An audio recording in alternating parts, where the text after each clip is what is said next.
Bueno, me han pedido que hable un poco desde mi perspectiva como político de Colombia, como congresista de Colombia, de la izquierda y la derecha en América Latina. Creo que es importante empezar por hablar un poco de la región. América Latina tiene unas características únicas. Es una región con una gran riqueza natural, es una región con una gran diversidad en climas, una biodiversidad tremenda, unas potencialidades gigantescas. Algunos de nuestros territorios, por ejemplo el caso de Colombia, tiene acceso a los dos océanos. Es una región con una gran riqueza cultural, con una gran consolidación de procesos culturales históricos en muchos territorios. Es una región donde no existen grandes conflictos como los que sí se viven en otras partes del mundo. Es una región donde no existen conflictos tampoco, por ejemplo, religiosos como ocurren en otras regiones, y donde existe más o menos, a pesar de algunas diferencias en términos de quienes colonizaron con mayor fuerza unas regiones u otras, o de cómo se orientan las culturas de unas regiones u otras, tenemos una identidad más o menos similar.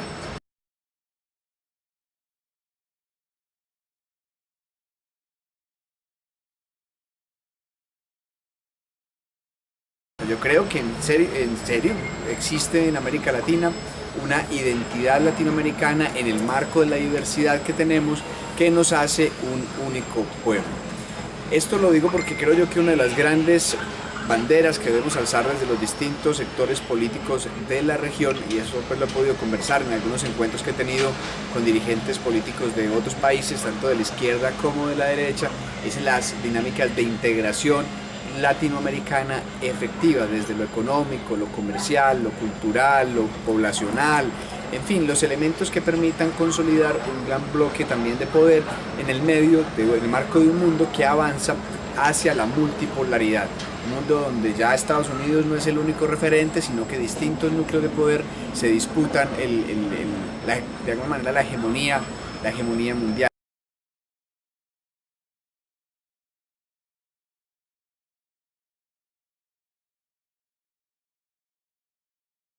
Y América Latina tiene que ver qué rol va a cumplir. Si unirse y configurarse también como un bloque de poder en el marco de esta diversidad de actores políticos poderosos en el mundo, o permitir que esa multipolaridad fragmente un pueblo que no tendría por qué estar fragmentado,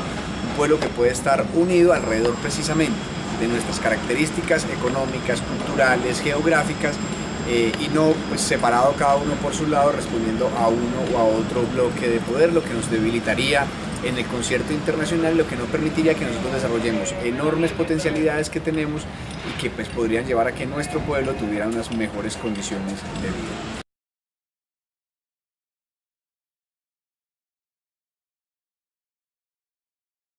América Latina se ha convertido también en un gran laboratorio de la política internacional. Han surgido fenómenos bien interesantes en las últimas décadas, particularmente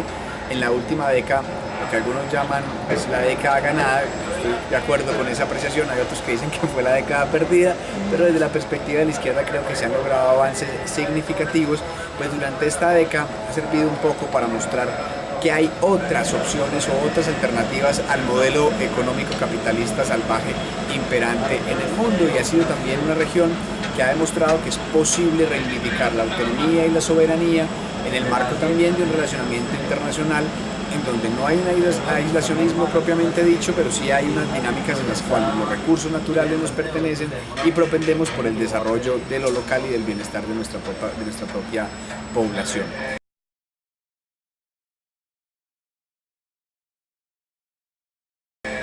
Esta década ganada se caracterizó porque en casi toda América Latina vivimos fenómenos de gobiernos de izquierda, o al menos gobiernos progresistas, porque hay algunos analistas o algunos sectores que plantean que pues, no eran izquierdas puras. Pero bueno, yo no me voy a poner en esas de qué es lo puro, qué es lo impuro. Yo digo que fue una década donde gobiernos de izquierda, ¿sí? No pues de la izquierda marxista clásica, pero sí gobiernos de izquierda plantearon alternativas distintas a aquellas que venían siendo impulsadas por los gobiernos que desde la derecha implementaron con mucho rigor en nuestro continente la política neoliberal.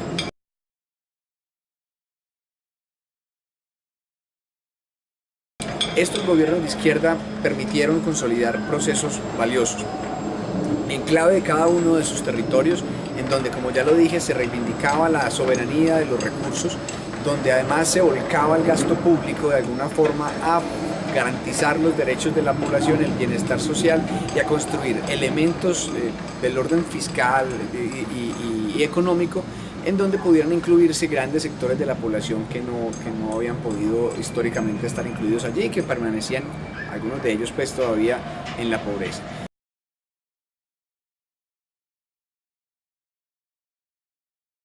Este modelo tuvo sus más, tuvo sus menos, pues digamos que dentro de los logros, pues por supuesto la importante reducción de la pobreza en la región, la reducción del hambre fue significativa, el mejoramiento de la calidad de vida de la población también. Tuvo sus menos, es en que estos gobiernos de izquierda tampoco lograron en la región por lo menos dos cosas que yo considero importantes. Una, avanzar en la integración latinoamericana no como política de gobierno, sino como políticas de Estado. En últimas está visto, es lo que estamos viviendo ahora en la región, que los gobiernos cambian de izquierda a derecha con los ciclos propios de la cultura política o de los poderes que pueden interferir en un lado o en el otro, pero si no hay una política de Estado o una visión de Estado en la dinámica de integración latinoamericana, cambian los gobiernos de izquierda a derecha y todo lo que se avanzó empieza a retroceder, que es lo que estamos viendo con algunas de los organismos multilaterales que se crearon durante esta década ganada de los gobiernos de izquierda en Bolivia, Ecuador, Venezuela, Brasil, Argentina, Uruguay, que permitieron de alguna manera pues como ir consolidando estos procesos más regionales. Pero como se hizo de cara a integración entre gobiernos, pues lo que termina pasando es que cuando llega la derecha al poder, por medios a veces democráticos, otras veces, como voy a hablar ahora, pues francamente pues casi que podría decir uno corruptos y dictatoriales, pero cuando llegan al poder las dinámicas de integración se rompen y perdemos un avance importante. Lo segundo es que buena parte del bienestar que se generó durante esta época en algunos de los países de la región se logró por medio de los beneficios económicos de una bonanza importante con relación pues, al precio de los commodities. Lo que de alguna manera pues, se traducía en que dependíamos para esos desarrollos sociales de la economía extractivista, que fue en última lo que muchos hicieron. Nacionalizaron las petroleras, nacionalizaron importantes sectores mineros, pero no se planteó o no se logró consolidar, más que no se planteó un modelo que sembrara, por ejemplo, en el caso de Venezuela, que lograra sembrar el petróleo, es decir, que se pudieran tener otras fuentes de ingreso para el país que garantizaran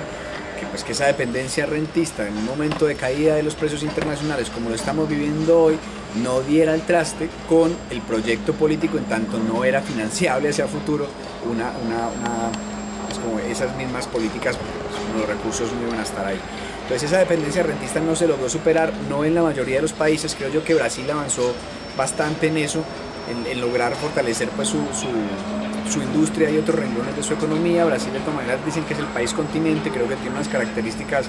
particulares diferentes a algunos de los otros de la región, al menos en términos de su desarrollo económico, pero pues hay que decirlo, no se logró consolidar de forma adecuada otros modelos de producción pues, que garantizaran pues, que las economías permanecieran estables. Como eso pues, no se logró hacer, sí dio paso a que en medio de esta crisis económica los sectores de la derecha latinoamericana pudieran generar una guerra política frontal contra los sectores alternativos y de izquierda en la región, teniendo como principal aliado, uno podría decir, ay sí, Estados Unidos y los poderes, sí, en parte, pero también una clase media que surgió en el medio de todo de esta década ganada, que pues, veía amenazados hoy, precisamente a raíz de la crisis económica, los beneficios alcanzados y pues bueno, terminan sufriendo, como pues todas las poblaciones también, los embates de no haber logrado tener otras alternativas distintas al extractivismo, y esto pues por supuesto ha generado que esta derecha tenga una fuerza importante en la región para ir cambiando el péndulo de los gobiernos de izquierda a los gobiernos de derecha en los países donde hubo gobiernos de izquierda. Nosotros sí pasamos esta época sin pena ni gloria, vivimos las mismas realidades de todo el tiempo y probablemente si vamos a entrar entremos un poquito tarde a este momento, pero bueno.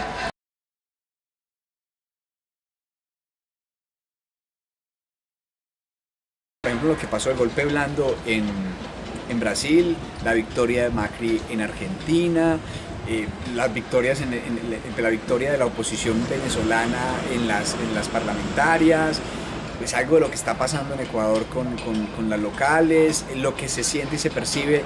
incluso en el ambiente boliviano, donde se habla de un posible cambio. Probablemente Bolivia logre mantenerse un poco más en esta esfera del espectro de lo alternativo, tanto pues la población aún siente un vínculo muy fuerte con Evo Morales, pero creo que ahí también hay llamados al cambio. Ya Evo lleva demasiado tiempo pues ahí en el poder, que seguramente pues tendrán algunos sacudones interesantes en la política de Bolivia. Esto pues ha consolidado bloques que vienen regresando esa posibilidad de integración latinoamericana, y otra vez nos ponen de cara a mirar a un único de los bloques de poder, no en una dinámica de relación y cooperación, sino en una dinámica otra vez de colonización y subyugación, de alguna manera poniendo al servicio de los intereses extranjeros las potencialidades regionales.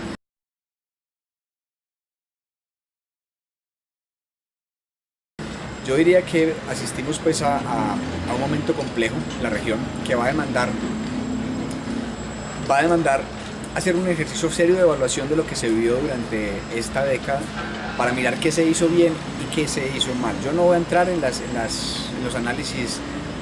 derrotistas o catastrofistas de no, perdimos todo lo que se hizo antes. No, yo creo que son procesos, y los procesos se avanzan, y bueno, ya hay momentos de retrocesos, pero creo que hay consolidados interesantes en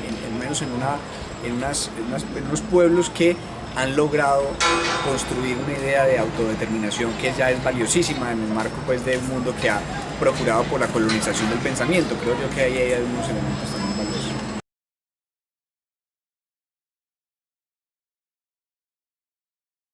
Uno de los avances importantes también de la izquierda, que perdona la falta de sistematicidad, pero creo que vale la pena igual mencionar este asunto en algunos de las regiones, fue reivindicar la necesidad de modelos de desarrollo alternativos. Es decir, sí, bueno, hay que buscar otra fuente de ingreso distinto del extractivismo que se realiza en todos lados. Pues Bolivia, por ejemplo, no es precisamente una potencia petrolera, pero ahora están enfocados en tratar de aprovechar las grandes reservas de litio que tienen, por ejemplo. Pues sí, eso lo hacen todos, pues todos nuestros países tienen esa dinámica extractivista bastante marcada, un poco peligrosa, pero bastante marcada.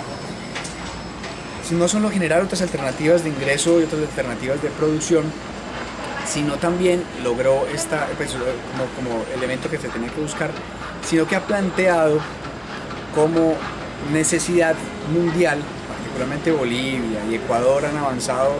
significativamente en eso, en un relacionamiento mucho más armónico con el planeta. Y esto parece muy discurso de hippie abraza árboles, pero la verdad es absolutamente necesario. Y es una propuesta que surge de América Latina para el mundo: los derechos de la naturaleza, los derechos de la madre tierra, el rescate de los saberes ancestrales y la reivindicación de los conocimientos de nuestras comunidades indígenas, por ejemplo. A mi parecer se plantea como un discurso que el mundo tiene que escuchar. Un mundo que avanza hacia el estrés hídrico, un mundo que ha superado ya la línea roja del calentamiento global, pues de la emisión de partículas, en el aire, que ya están cerca de 400 partes por millón de CO2, que era como la línea roja de hasta aquí ya esto es muy grave, y esto de aquí para allá ya no tiene reversa el cambio climático. Lo superamos ya hace poco, que está avanzando en la deforestación de nuestras selvas y nuestros bosques, con la consecuencia directa de eso, que es el aumento de las emisiones, por supuesto, pero también el deterioro de la calidad del aire, y con esto pues de la salud y el bienestar, y también pues obviamente con otros impactos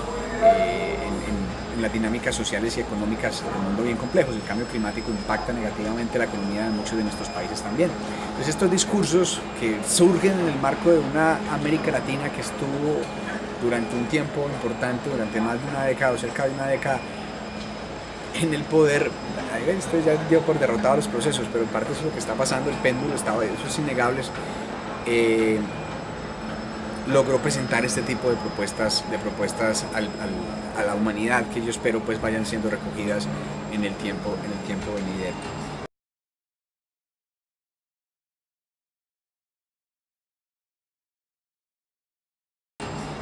¿Qué pasa ya como en algunas regiones, en algunos temas locales, tratando de hacer algunos análisis más locales de algunos territorios?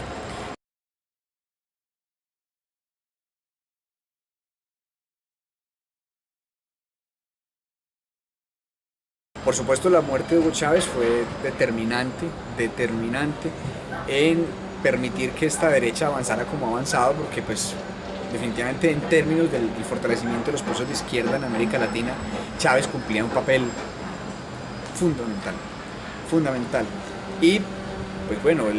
Maduro no es Chávez, o sea, es decir, quien queda en el poder en Venezuela, Nicolás Maduro, no logra continuar con firmeza, con fuerza, con credibilidad el proyecto político regional pues, que inició Hugo Chávez. Asimismo, pues obviamente a Maduro le toca una situación muy difícil. En Venezuela se cae el precio del petróleo, habían sustentado buena parte de sus políticas en un precio del petróleo bastante alto, la imposibilidad de mantener unas condiciones económicas adecuadas en Venezuela y con la imposibilidad también de haber generado por parte en este tiempo por parte del Estado las respuestas a la evidente y pues por supuesto esperable guerra económica que iban a hacer los sectores de la derecha en este país, con la incapacidad de generar una dinámica productiva en el campo que garantizara soberanía alimentaria, que es algo que el pueblo venezolano no ha podido tener. Pues claro, le tocó este momento y bueno, ahora obviamente esto deriva en una crisis política bien profunda en el pueblo venezolano, que pues repercute un poco en el debilitamiento de las dinámicas de integración de los gobiernos de izquierda en América Latina y el fortalecimiento de los gobiernos de izquierda. Claro que hay injerencia externa, pero pues también creo yo que hay elementos que se tienen que evaluar en el contexto venezolano. Es indiscutible que hay unas lógicas de corrupción bien complejas en el marco del gobierno, que son de las cosas que habría que evaluar frente a qué se hizo durante esta década, qué se hizo mal, qué se hizo bien, para que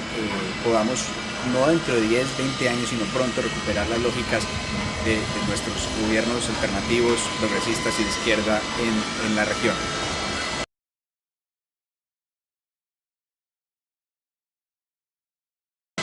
Un poco lo que pasa en Brasil, también con este discurso, discurso de mire que estos gobiernos de izquierda son corruptos, no sé qué,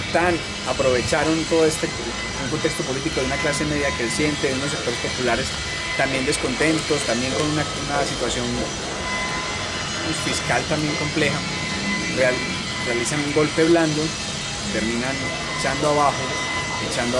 el gobierno de Dilma y pues comprometiendo el proyecto político del Partido de los Trabajadores, acusándolo precisamente de corrupción, muchas veces pues, dejando de ver la paja, viendo la paja en el ojo ajeno, pero pues no viendo que estos otros gobiernos que se plantean pues tampoco es que sean la maravilla. Yo no niego que pueden existir algunas dinámicas que no funcionan bien en los gobiernos alternativos de la región, pero tiene que ver más con un problema cultural o con un problema pues, de algunos sujetos más que con un problema de un proyecto político en su conjunto. En Argentina gana Macri por diversas razones también. El kirchnerismo es desplazado del poder, pero pues empieza Macri a implementar unas medidas que son bastante impopulares dentro de la población, que terminan también ahora socavando un poco su credibilidad, y en parte eso fue posible porque pues, durante todo el gobierno del kirchnerismo en Argentina pues, se construyeron dinámicas de base bastante importantes que hoy resisten frente a los modelos que pretende imponer la derecha ahora en el poder.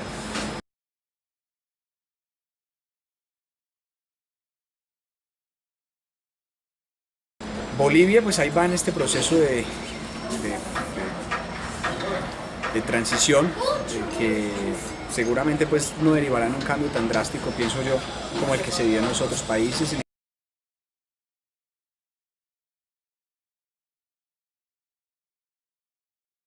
Ecuador me preocupa un poco, y pues esto obviamente con respeto a la soberanía de los movimientos sociales que están en Ecuador, que hay un divorcio muy fuerte entre el gobierno de Rafael Correa y importantes sectores poblacionales indígenas, sindicales y demás por algunas políticas que se han tomado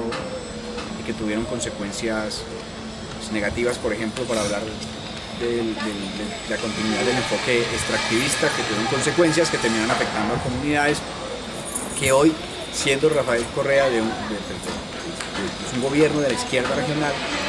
buena parte de sus principales opositores hoy en las calles son procesos de la izquierda ecuatoriana. Yo mismo pude evidenciar esta semana que estuve en Quito, me tocó ver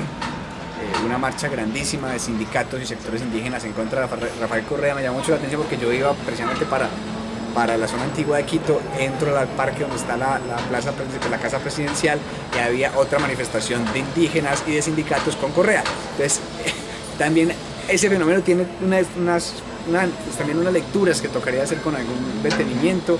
de cómo fue su vínculo con los sectores sociales, cuál es el papel que tiene que cumplir un gobierno alternativo frente a los movimientos sociales, si es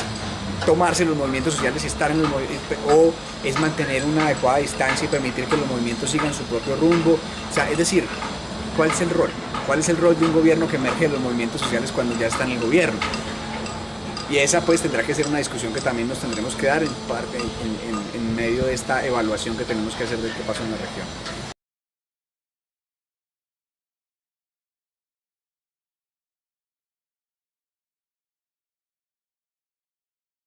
Perú ha habido un fenómeno similar. Yo creo que en Perú podríamos decir que ganó el menos malo, que de alguna manera pues no continuó la lógica de Fujimori en el poder, pero pues si el que está ni suena ni truena, pues no es el gran dirigente, pero no es de izquierda, pero tampoco el tipo más regresivo del mundo, ¿no? Entonces, Perú sufre de situaciones similares a las que tenemos acá en Colombia en términos de las dinámicas políticas. Nunca logró insertarse de manera adecuada en las dinámicas latinoamericanas.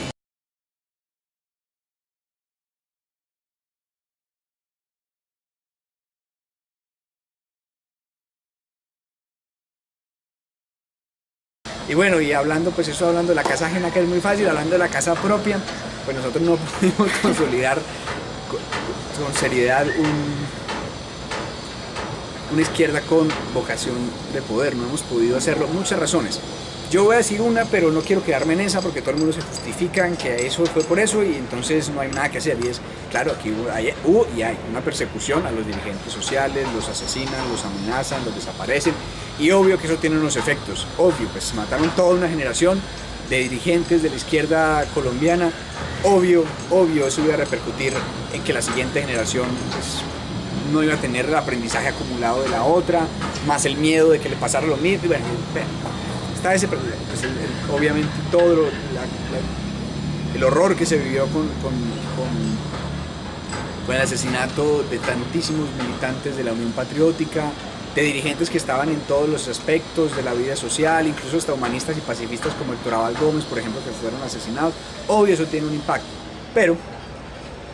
para no quedarnos ahí, porque si nos quedamos en que es que nos mataron y nos persiguen todavía este año van más de 50 dirigentes de derechos humanos asesinados en el país, pues no podemos ubicar realmente hacia dónde caminar. Yo creo que uno de los problemas grandes es de la izquierda mundial, pero en América, en Colombia no hemos podido hacer lo que en otros lados hicieron. Buena parte de lo que permitió que Bolivia tuviera un gobierno de izquierda y alternativo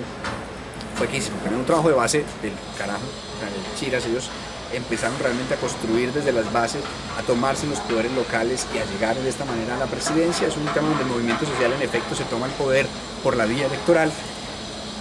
y esto pues tuvo que hacerse a través de dinámicas de unidad. Lo mismo ocurrió en Ecuador, lo mismo ocurrió en Venezuela, lo mismo ocurrió en Brasil en parte, pero también hay pues, en parte en Brasil,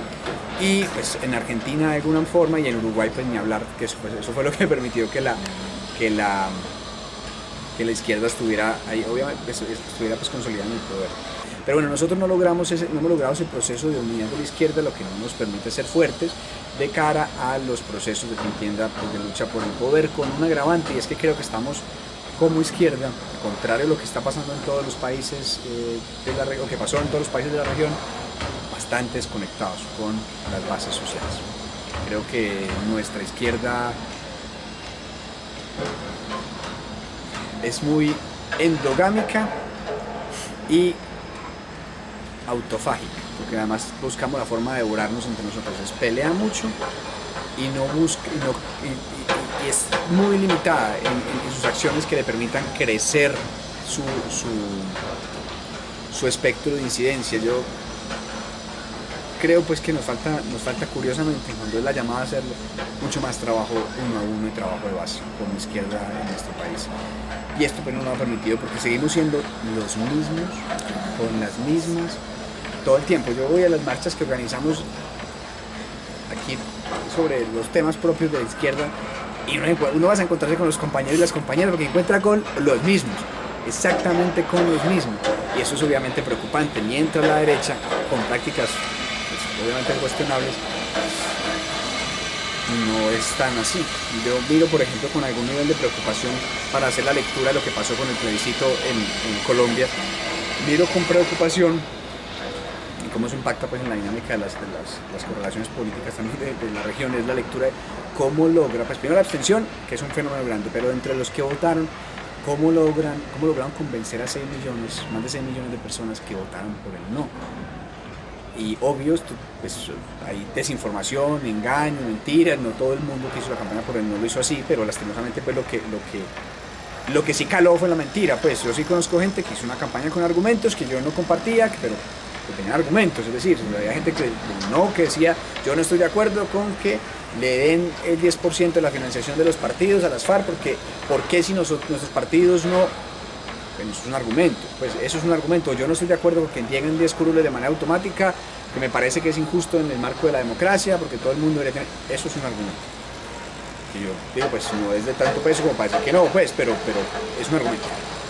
Lo que pasa es que la gente no se apropió de eso, la gente se apropió de los otros elementos que sí fueron mentirosos y engañosos, que es esto de va a tomar el castrochavismo, que nos vamos a volver gays, que van a acabar la familia, que le van a quitar a la gente de bien la tierra, no, dicho un montón de cosas que no terminaron, pues que no son ciertas, pues que no son ciertas. Y cuanta cosita salía terminaba bien así. Pero ¿qué terminó ocurriendo aquí con la derecha?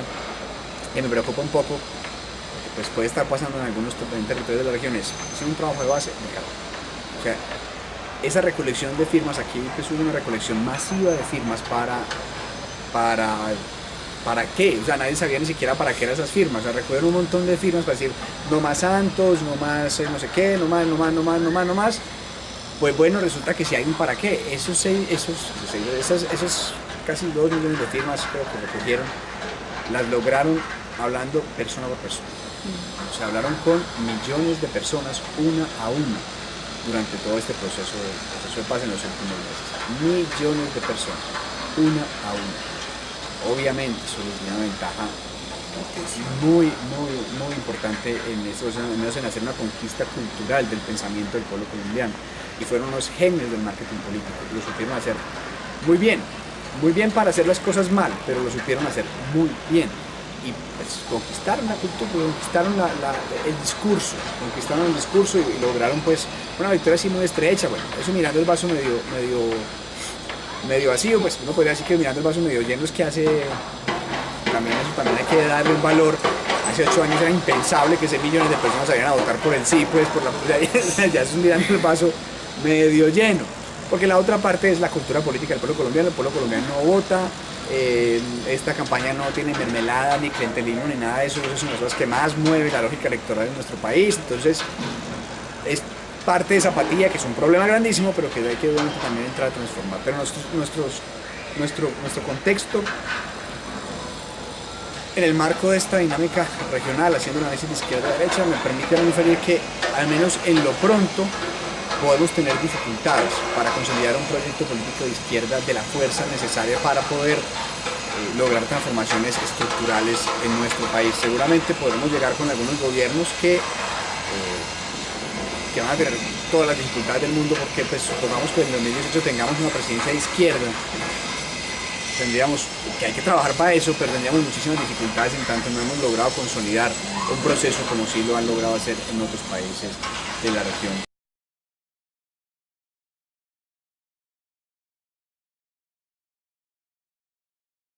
Ya hacia Centroamérica, pues ahí sí hay de todo. Centroamérica sí es una locura política, pasa de todo. Un poco de Paraguay, en Paraguay también ocurrió una suerte de golpe blando. Ahorita pues hay un presidente bastante cuestionado por sus vínculos con el narcotráfico, una situación bien difícil que también habla un poco de este péndulo que vivimos pues como en la región.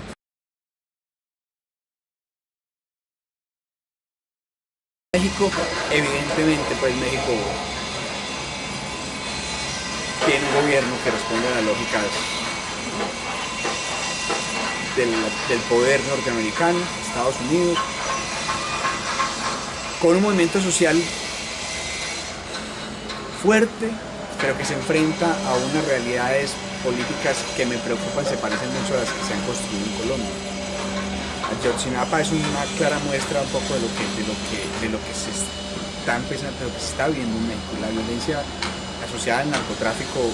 que además termina llevando a que esa violencia se exprese frente a los actores políticos de izquierda,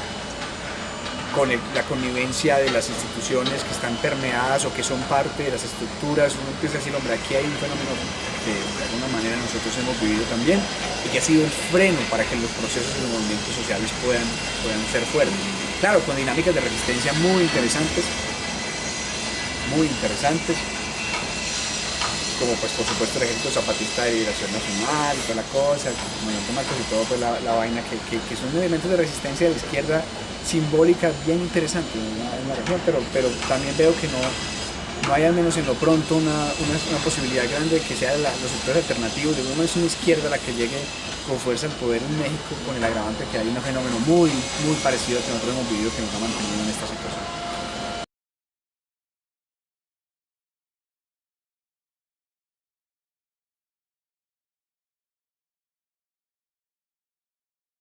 Algunas reflexiones que yo siento deben hacerse. La primera, hay que avanzar en la integración latinoamericana como una política de estados y no como una política de gobiernos que nos permita tener una posición fuerte que impida que las injerencias de países, de potencias extranjeras tengan el peso que están teniendo actualmente y que nos permita una dinámica económica que haga que la región crezca desde la cooperación en el marco pues también de las enormes identidades, pero también entendiendo que las diferencias se convierten en unas grandes potencialidades. Uno. Dos, que dentro de los proyectos políticos de izquierda tenemos que ser capaces de lograr unas dinámicas de desarrollo económico que impidan las guerras económicas que por ejemplo se vivieron en Venezuela. Para esto, estando en el poder, quienes tengan quienes tengan las herramientas del poder institucional, deben ponerle mucho cuidado a buscar que la gente tenga satisfechas por lo menos sus necesidades de distinta índole. O sea, un pueblo que va a tener dificultades con la alimentación o con el acceso a la educación o con problemas de reconocimiento en distintas escalas de necesidades, hombre, es más proclive a acompañar a quien quiera derrocar ese tipo de gobiernos. Entonces, clave, soberanía alimentaria, clave, soberanía energética, clave, dinámica de democratización de la economía para la no concentración de la producción, clave, modelo de desarrollo alternativo, clave,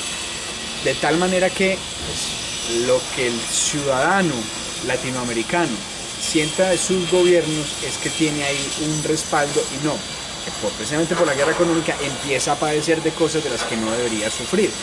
Indiscutiblemente, por charro que parezca esto, porque de eso hicieron un chiste, pero la verdad que la gente necesita papel higiénico, ¿verdad que sí? Entonces, si uno sabe que no lo están teniendo porque hay un problema de guerra económica que no lo permite, pues bueno, un gobierno alternativo que se plantea hacia un modelo de desarrollo distinto o un modelo económico distinto, pues tendrá que saber que sus ciudadanos van a necesitar papel higiénico, pues, y van a necesitar cosas como pues, unos mínimos básicos que son necesarios para la gente que ha construido esas necesidades, tiene, pues, y que eso tiene que ser satisfecho para que la gente no vea en su gobierno un enemigo, sino pues también un importante aliado, y la guerra económica no pueda tener el mismo efecto, porque sí, claro, los poderes económicos te bloquean las importaciones de alimentos, usted no tiene una dinámica de producción interna de alimentos, te jode, te hacen la guerra económica. Si usted no está preparado para eso, o sea, si no estamos preparados para eso, para ir construyendo dinámicas de soberanía alimentaria, pues claro, va a pasar que tienen una seria de crisis de disponibilidad de alimento que termina derivando en un inconformismo social evidente. Si usted no logra garantizar eso, el empleo, tiene que ser una lógica donde evidentemente nuestros gobiernos unos gobiernos alternativos puedan garantizar un bienestar de la población no tan dependiente de quienes tienen el gran aparato económico sin desconocer que están ahí, pero entendiendo que hay que construir dinámicas de autonomía. Y para eso es mucho más fácil si se hace regionalmente que como países. Como región podemos construir lógicas de autonomía muy claras. A mí me sorprende que nosotros no tengamos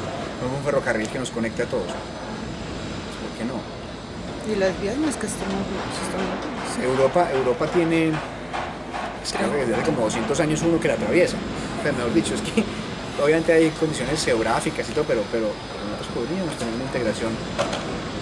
económica mejor, una integración cultural mejor. ¿Por qué no? ¿Qué nos diferencia? No tenemos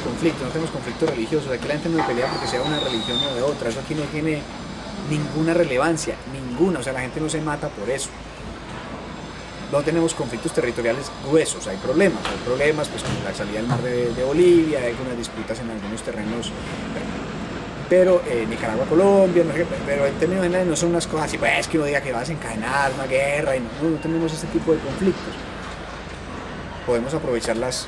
potencialidades. Esperemos que este ciclo de derechas que llega a América Latina de nuevo no dure tanto como el anterior. Y eso dependerá mucho de cuál es el trabajo que se realiza en cada uno de nuestros territorios para fortalecer los procesos de izquierda.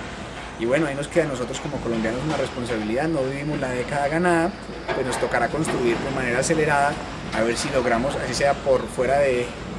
tiempo, un gobierno de izquierda en nuestro país que pueda servir también para ir consolidando estos procesos de integración latinoamericana de cara a ir posicionando y avanzando en los modelos alternativos que nos permitan mayor bienestar para nuestra población, mayor equidad, mayor justicia social y un mejor relacionamiento con la naturaleza y el medio ambiente para lograr así que América Latina se convierta para el mundo en un laboratorio ejemplo donde podemos presentar modelos alternativos, formas distintas de relacionamiento, formas distintas de producción y de crecimiento económico que nos garanticen que la humanidad no va a desaparecer de este planeta, que es lo que en últimas está logrando el modelo capitalista salvaje que tenemos actualmente difundido en todo el mundo.